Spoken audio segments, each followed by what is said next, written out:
Hello, my name is Jackie McKeever.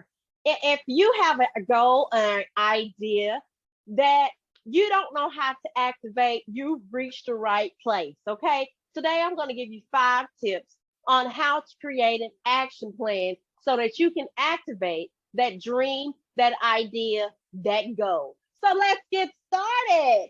Okay. So the first tip I want to tell you on how to create an action plan so you can activate that goal or idea is to work backwards.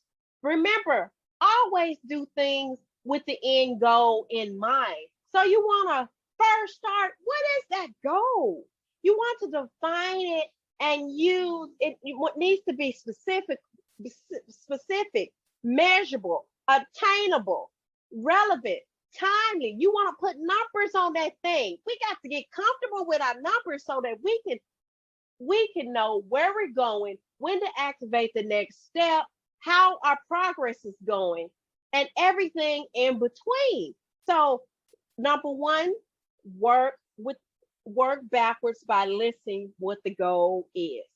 Number two, number two focuses on being realistic, right? With your planning.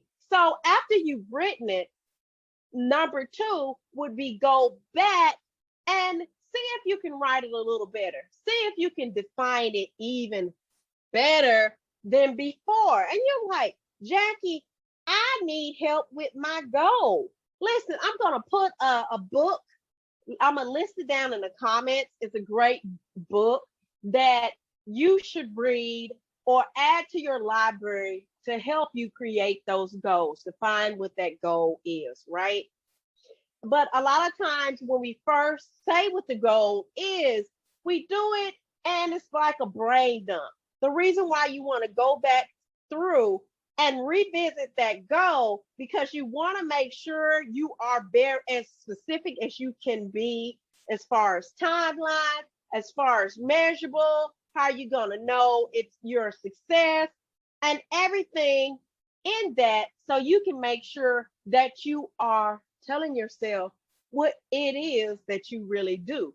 And when you do that, if what you originally defined is not what you're ready to do now, guess what? You go back to that brain dump that you did and or those ideas that you used to create the end goal in the beginning and you revise it and go because there's nothing wrong with going back to step one and revising what you originally said. The point is the goal is to reach the goal and it starts with planning.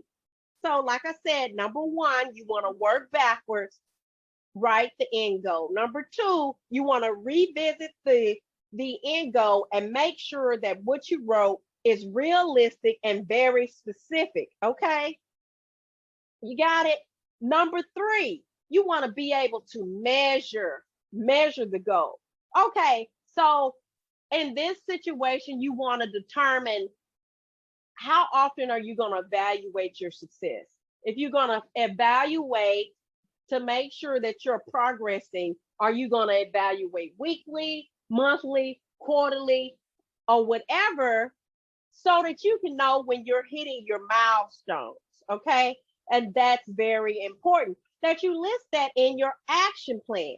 Okay. So the next one I'm going to give you, number one was work backwards with the end goal mind. Number two was to be realistic with your planning. Number three is write all this we're writing down.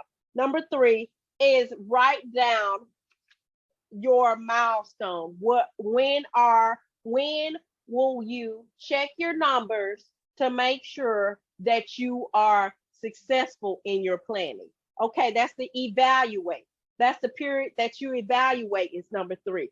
Number four, you want to always have that visual representation of what you do, when you're going to measure, what specifically is your goal, what you revisit, and when you're going to evaluate your progress in front of you. So you want to always have a visual representation. A lot of times we don't reach our end goal is because we keeping everything in our head. Listen, Even the Bible tells you, write that thing down, boo. Honey, baby, honey, baby, child, write it down.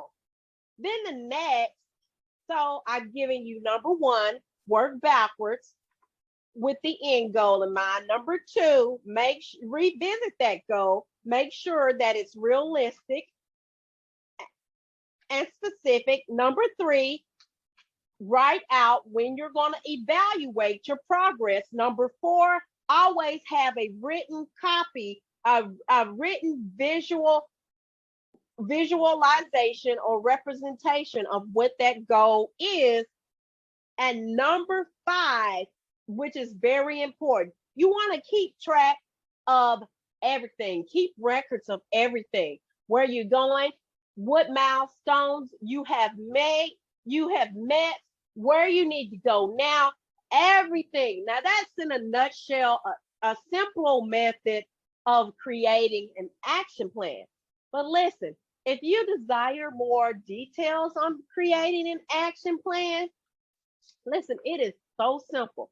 All you do is click on the link below and schedule you a pick my brain session, okay, which is a strategy session where we really get to the pull out the nuts and bolts and build the action plan that'll get you to your desired results. This in a nutshell is 5 tips on how to create your